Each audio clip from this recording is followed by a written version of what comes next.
Hi, I'm Taryn Boswell, and now that I am unemployed and homeless,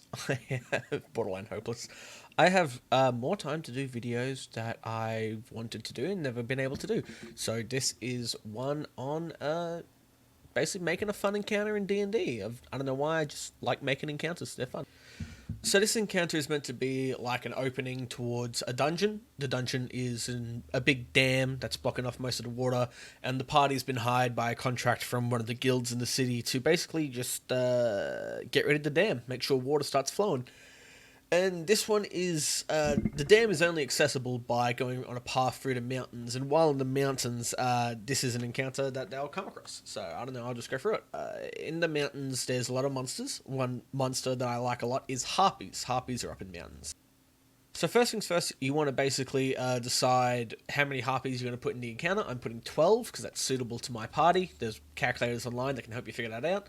And the encounter distance for mountains is usually about 110 feet away from the party is when it starts.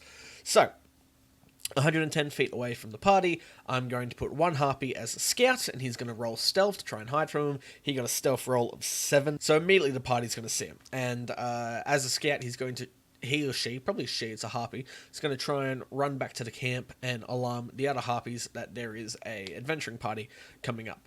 Now, this harpy's cries can be heard from 300 feet away because they have their luring songs ability. If they're successful in warning the harpies, then the rest of the harpies will use luring songs. There's 12 of them, so they outnumber the party. So they'll use luring songs to charm them all and bring them all in. Failing that, they'll stealth and attack. If the party doesn't sneak and makes normal noise, then the harpies can hear them from about 110 feet away or the current distance of the encounter. The harpies can only be heard from 30 feet away. They're actually very agile and skilled hiders, this group of harpies.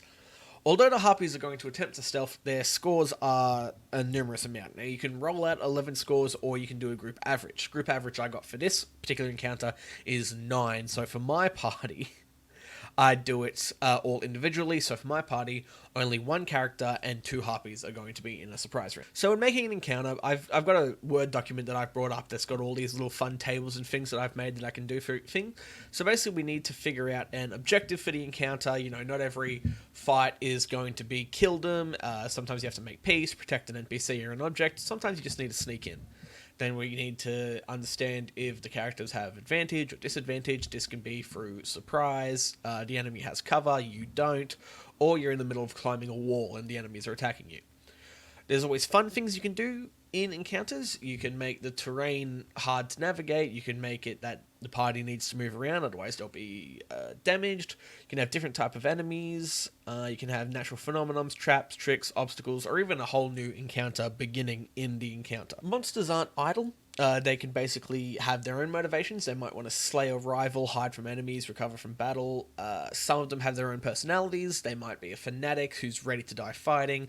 They might be greedy and will give up fighting for some treasure. They might just be looking to surrender.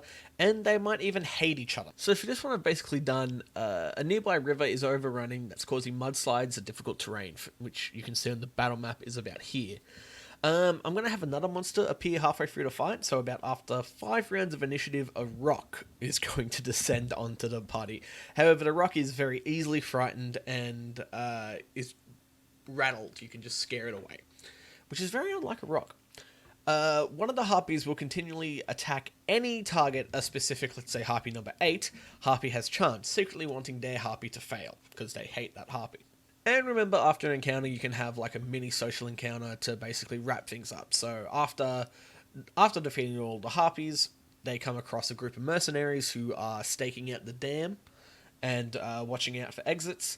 And those mercenaries might have details on the dam and just more things that they can offer the party. So these ones in particular, basically they've got a side quest asking the party to bring back the 2 scalps of cloakers that are in the dam.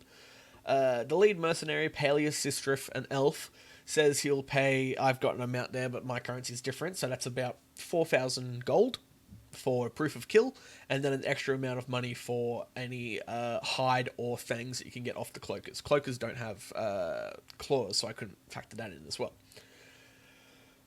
If pressed, the mercenaries do know a couple of entrances into the dungeon. There's 2 main entrances from the outside and another from a cave, and finally one underwater if the party's able to do that.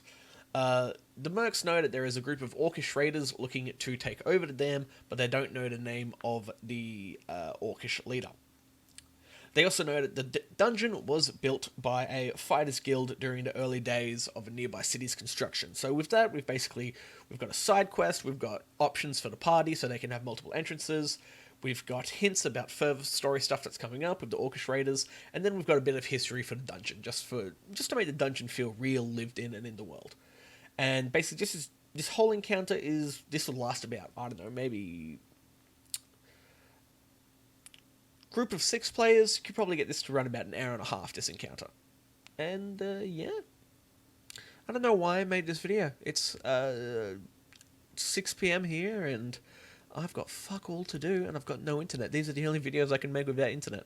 It's not true. I can play more Village. That's very true. I might play some more Village.